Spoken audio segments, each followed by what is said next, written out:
So as I mentioned before, we talked about the KPIs that are important for soccer. Now, how are we gonna fix and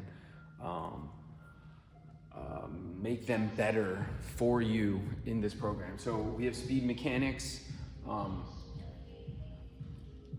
think for speed mechanics, as a soccer athlete, you're not only gonna focus on linear mechanics, you're also gonna focus on, lateral or multi-directional, as I mentioned before.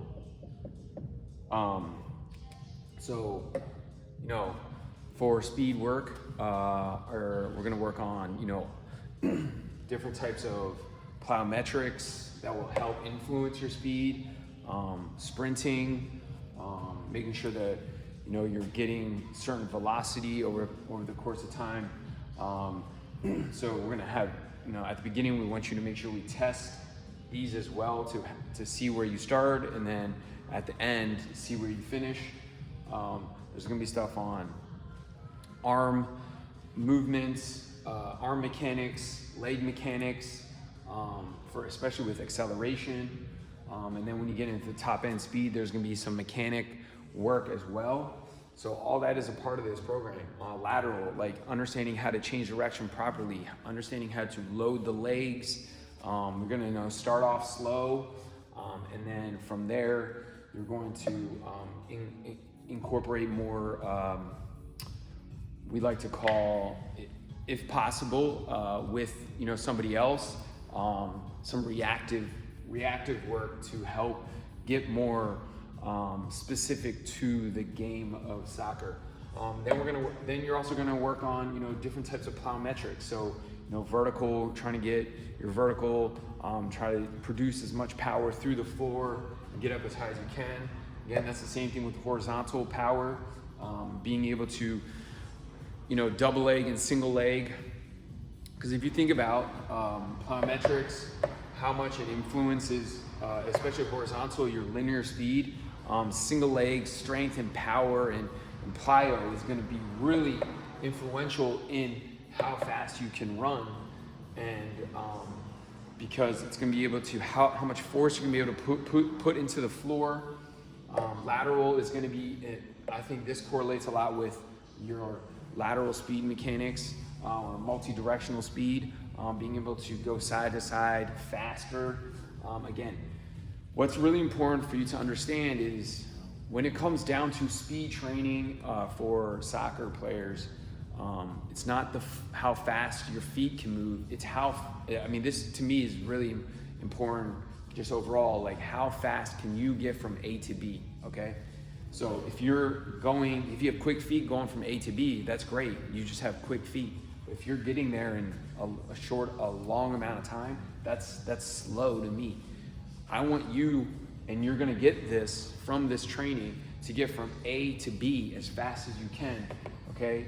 And how you're gonna do that is building speed mechanics, plyometrics, and then the next thing that comes to it is strength.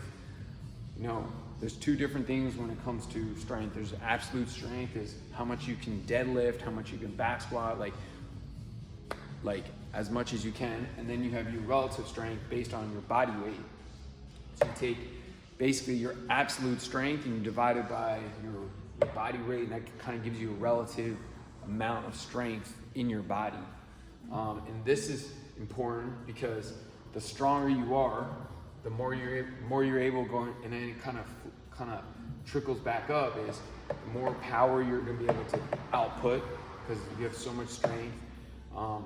And so you'll be able to be more powerful, you'll be able to be more faster because you're able to be more powerful. You're also going to be, laterally be able to move side to side a lot faster.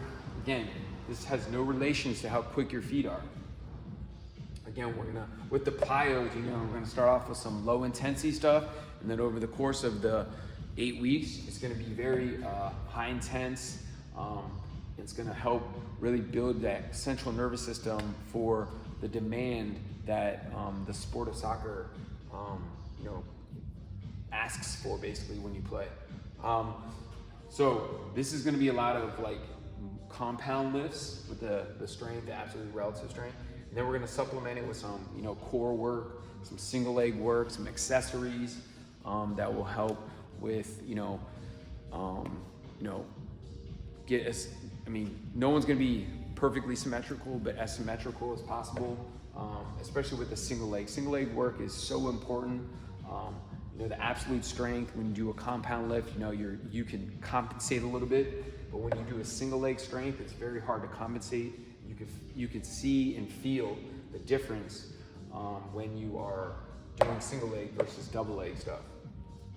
The accessories could be, stuff working on like ankle strengthening, could be working on groin work, areas that to me, as a soccer player, as a researcher, PhD student, and as a PhD student as I'm doing this, but within the next year or so I'll be a PhD. Areas that are recurring injuries with soccer players. And we're gonna make sure we hit those so you don't get injured or reduce your risk of injury, but also reduce, if you get injured, take you less time to come back. Then the last thing to me is really important is conditioning. For soccer, because it's you hit like all three energy systems, the alactic, the anaerobic, and the aerobic. So we have to hit all three in the program. In this program, we provide that to you to make sure that you're hitting all three. Also with not only the running, but you'll have some finishers on the strength days. When it comes to the conditioning, I highly recommend that you do it on days that you might have either an upper body strength day or an off day, so that you are not, you're able to give your most when you do this. So again, this is how you're going to increase your KPIs to perform at your best. And this is all part of the program that we provide for you. So on to the next one, we're gonna kind of explain like the sequence over the course of the 8 weeks, how it's what we call periodized, and why we do the way that we do it.